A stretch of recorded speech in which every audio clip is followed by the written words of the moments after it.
Bonjour et bienvenue à cette édition d'Info.tvc, l'édition l'hebdo, donc l'édition du vendredi qui dure 1 heure. Je suis en compagnie de Zoé Huitala, notre journaliste. Bonjour Zoé, ça va bien? Oui, toi? Oui, super bien.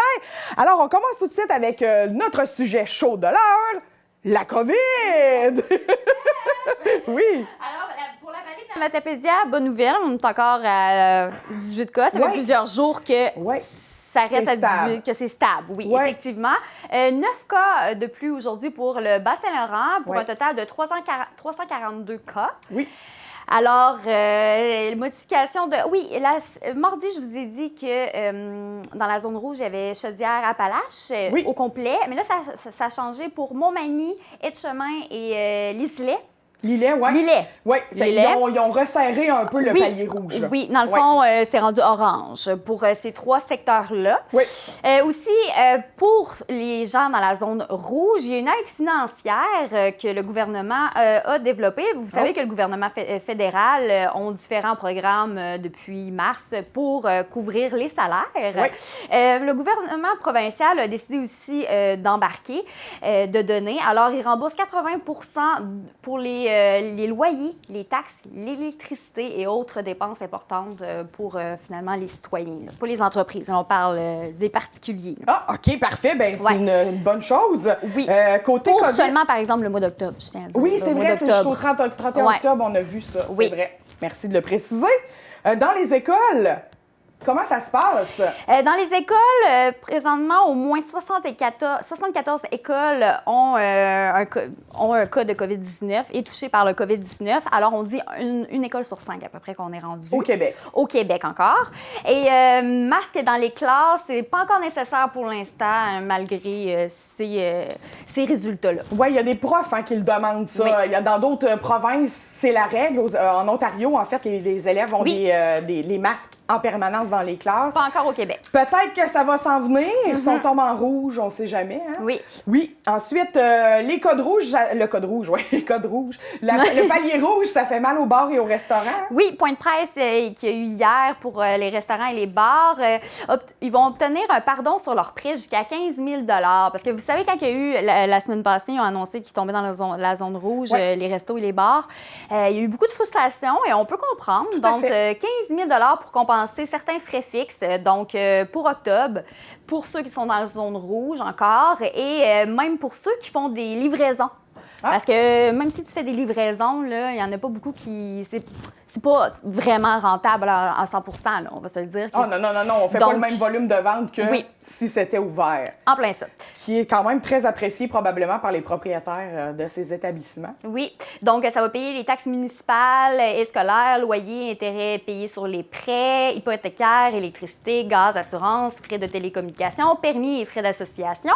Si les commerces, les restos et les bars veulent plus d'informations, c'est sur Investissement Québec ou Ministère de l'Économie, le site Internet. Puis, pour le besoin de financement, ceux qui ont besoin de moins de 50 000 $, il faut qu'ils s'informent avec leur MRC, faire affaire avec leur MRC. Parfait. Puis, pour ceux que c'est plus que 50 000 $, c'est avec Investissement Québec. Ah, parfait, ça. Encore de la COVID, hein? La chasse bat son plein dans la Matapédia.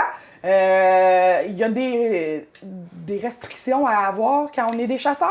Non, mais c'est finalement pas tant que ça. OK. Si tu es un citoyen qui vit dans la zone rouge et tu t'en vas dans la zone orange, tu peux. Ou jaune, tu peux, mais ils demandent que tu fasses ton épicerie et tes templettes dans ta zone rouge. Ah, OK. Un peu comme que finalement, on disait là, au printemps, quand il y a eu le camping, et tout. Là. Ça. Donc, après, c'est ça. Quand tu tombes tu changes de couleur, ben tu restes un peu en... Parce que finalement, dans le bois, tu es un peu en isolement. Là, donc, il n'y a pas vraiment de danger, normalement. Il ne faut pas se voisiner avec les autres gangs de chasse s'ils ne sont pas de la même zone que nous autres. En plein ça. Ou tu peux demander aussi toujours à... souvent, vous chassez en gang, là, de demander au pire de la personne qui vient de la place d'aller faire l'épicerie et les emplettes. Ah! Bon, donc... les chasseurs peuvent chasser. Oui. Aussi, la Sûreté du Québec lance un avertissement aux amateurs de plein air, justement, donc les chasseurs. Chaque année, des opérations de sauvetage doivent être déployées chaque année. Donc, un petit rappel, préparation, c'est très important. Oui. Apporter, et surtout, apporter plusieurs choses au cas où qu'il se passe quelque chose de... Oui, c'est rare que ça arrive, mais de la survie, là, une couverture, de l'eau, de la nourriture sèche, toujours un bon point de départ. De quoi pour faire un feu aussi. Oui, de la lumière. De la lumière, aussi des couleurs flash. Et surtout, n'oubliez pas de donner des nouvelles à vos proches de façon régulière et de dire où vous êtes rendu. Donc ça peut donner une bonne piste pour la Sûreté du Québec si jamais il se passe quelque chose. Ah, très bonne idée, ça. Il y aura une manifestation anti-masque au Bas-Saint-Laurent. Oui, à Rimouski, demain samedi à midi. Même si il y a plusieurs gens qui déplorent, ça fait vivre beaucoup d'insécurité au maire, aux députés de Rimouski. Oui, il va y avoir une manifestation anti-masque demain midi devant le poste de la Sûreté du Québec en plus. À Rimouski. Oui, marche de 30 minutes est prévue et pour se conclure par un rassemblement au parc Beauséjour, en même temps qu'une quinzaine d'autres villes de la province. Rimouski, c'est pas juste Rimouski, là. Il y a plein de villes, il y a 15 villes, 15 à 16 villes, dans le fond, dans le Québec qui vont faire ça en même temps. Les manifestants de partout au Québec, même ceux et celles qui habitent dans la zone rouge présentement, il y en a qui vont venir manifester à Rimouski. De là un peu aussi l'insécurité, l'inquiétude. Donc, on espère que le masque, mais c'est anti-masque. Finalement, on ne sait pas, là. Oui, mais depuis que nous sommes dans zone orange, ils sont obligés de manifester qu'un masque. C'est ça. Donc, je présume qu'ils vont, avec un masque, ils vont manifester pour l'anti-masque. Je sais pas, c'est nouveau tout ça, hein? C'est comme absurde. Donc, à suivre, on verra probablement des nouvelles suite à samedi de qu'est-ce qui s'est passé dans cette manifestation à Rimouski. Terminé pour le COVID, allons vers les bonnes nouvelles. La MRC aura une aide gouvernementale. Oui, bien, il y a une aide gouvernementale pour les MRC en général au Québec. La Fédération québécoise des municipalités a annoncé qu'une aide gouvernementale de 2,3 milliards de dollars a été mise à l'intention des municipalités et des organismes de transport collectif comme soutien pour les frais reliés toujours encore à la pandémie. Évidemment. On essaie de sortir du sujet, mais ça revient. Et une somme de 300 millions pour répondre à d'éventuels besoins en lien avec la deuxième vague, parce qu'on présume qu'il va y avoir des coûts encore rattachés à ça. Évidemment. Puis, on ne sait pas encore quel montant que la MRC de la Matapédia va avoir, par exemple. Donc, en développement. C'est à suivre. Oui, tout à fait. Encore la MRC de la Matapédia, il va y avoir une carte privilège pour les nouveaux arrivants.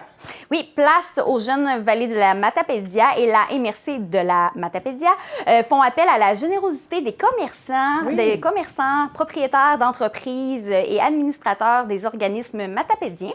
L'objectif, c'est de recueillir des offres promotionnelles à remettre en 2021 à de nouveaux arrivants, finalement. Réduction, cadeaux, gratuité. Alors, le contact que vous allez voir en bas de l'écran, c'est les entreprises et organismes qui souhaitent offrir un cadeau. Il faut qu'ils rentrent en contact avec Karine Deschaines, qui est agente à la place aux jeunes à la vallée de la Matapédia. Oui, c'est intéressant ça, de faire ça présentement. Là, t'as dit appeler la générosité des entreprises. On le sait, là, tout le monde est en COVID. Par exemple, il y a plein de nouveaux arrivants qui viennent de la ville qui s'installent ici. Ça peut être une bonne façon de vous faire connaître, malgré que là, présentement, vous avez peut-être des difficultés financières, mais reste que ça sera des nouveaux clients. Oui, et emploi aussi. Et emploi qui viendront peut-être dans vos entreprises. Ça peut être une belle façon de vous faire voir par ces nouveaux arrivants-là. La ville d'Amqui, petit rappel concernant les collectes de déchets, de matières résiduelles. Oui, quelques rappels. Non au bac brisé, parce qu'à cause du poids, ça peut, finalement, avec quand il récupère... Oui, avec le camion. Avec le camion, ça peut faire des déchets au sol, finalement. Aussi, non au bac trop lourd, pour la même raison, évidemment. Non aussi aux terres, à la terre, au sable et aux roches dans le bac. C'est non. OK. Parce que ça va devenir trop lourd. C'est non. Vous pouvez aller porter ça à l'écosite. Oui, effectivement. Et justement, les résidus de construction, produits dangereux, branches et encombrants vont à l'écocentre. Tout à fait. Et utiliser à la bonne couleur de bac, évidemment. Oui, on voit ça. J'ai même un de mes voisins, moi, qui a peinturé son bac bleu en vert puis il a écrit poubelle dessus. C'est non. Non. C'est non. Non. Fait que Un petit rappel, le bac vert ou noir, c'est poubelle, brun, c'est compost, et bleu, c'est recyclage. Oui, bon rappel. Donc, oui, mon rappel. En ville, des fois, le bleu, il est... Oui, En tout cas, oui, c'est mêlant, ici, non, c'est ici, ça. c'est vraiment bien fait. Finalement, 2 bacs si vous avez 2 bacs ou plus, ou des boîtes à côté ou des sacs, des fois ça l'arrive, surtout quand on déménage. Ouais. Placez-les vraiment à 1 mètre entre, par exemple, vous avez 2 bacs, 1 mètre entre les 2 bacs ou 3 pieds parce que ça va aider finalement au camion parce qu'il y a des bras mécanisés. Oui, l'espèce de pince, il faut que ça ait de l'espace pour agripper la poubelle. poubelle. Il y a besoin d'espace, Tout à effectivement. fait. Donc, ça va aider nos travailleurs oui, tout à fait. avec les matières résiduelles. Ouais. Puis, aussi placer le bac la veille, bien sûr, pas le matin même, parce que ça se peut que vous ayez des mauvaises surprises, après 18 h, pas avant 18 h. OK. Puis, le bac à déchets et le bac bleu, c'est absolument, il faut que ce soit un bac roulant de 240 ou 360 litres. Aucun autre type de bac n'est accepté. Donc, il ne faut pas essayer de se créer un bac. Oui, ou de prendre des vieilles poubelles avec un couvercle là, qui se clip. Non, c'est ça marche pas. C'est plus accepté, malheureusement. C'est plus accepté.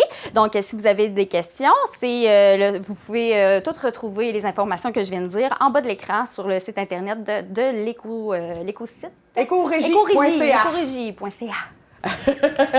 Merci, Zoé. On parle de panier de Noël chez Moisson Vallée.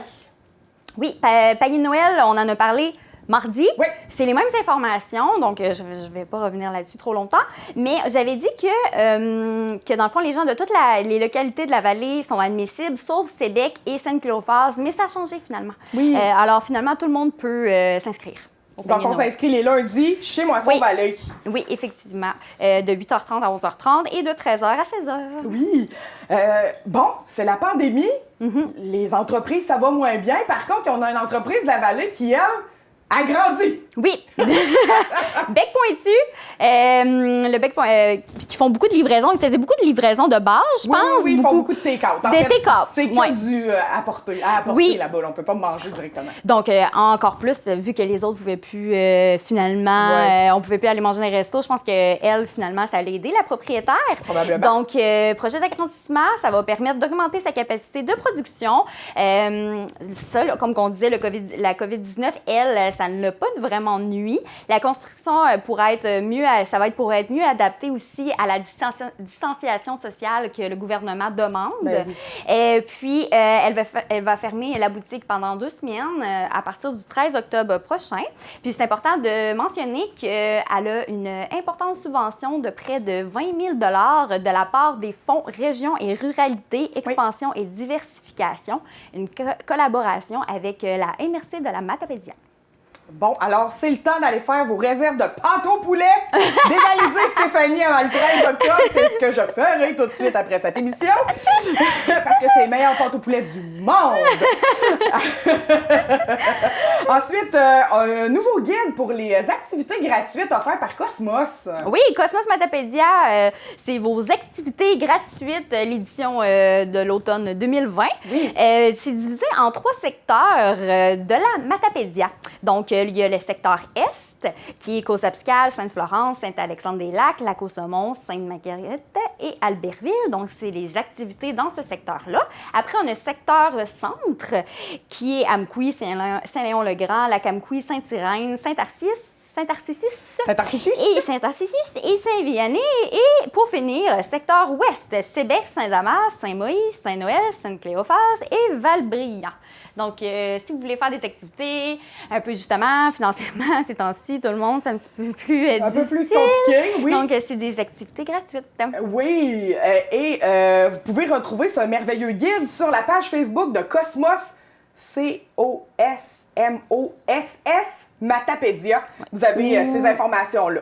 Oui, ou la page Facebook. Oui, bien la page Facebook, oui. Ouais. Parfait. Et bonne nouvelle pour les grands amis de la vallée, hein? qui était le partenaire des biscuits sourires. Oui, en septembre, on avait une semaine au Tim Hortons pour les gens de la vallée, à Amqui, au Tim Hortons. Tim Hortons, Tim Hortons. On va le dire à la Matapédienne au Tim Hortons. Alors, à Amqui, on avait une semaine pour acheter un biscuit, ça nous coûtait $1, ça donnait aussi $1 aux grands amis de la vallée, effectivement. Alors, le roulement de tambour. C'est 4 537 $ qu'on a ramassé. Donc, félicitations à tout le monde. Ben oui, vous avez été très généreux. J'ai contribué pas mal. J'ai mangé beaucoup de biscuits. Pour une fois que c'était pour une bonne raison. Ben, c'est ça, on avait une bonne raison de manger des biscuits et je ne me suis pas privée.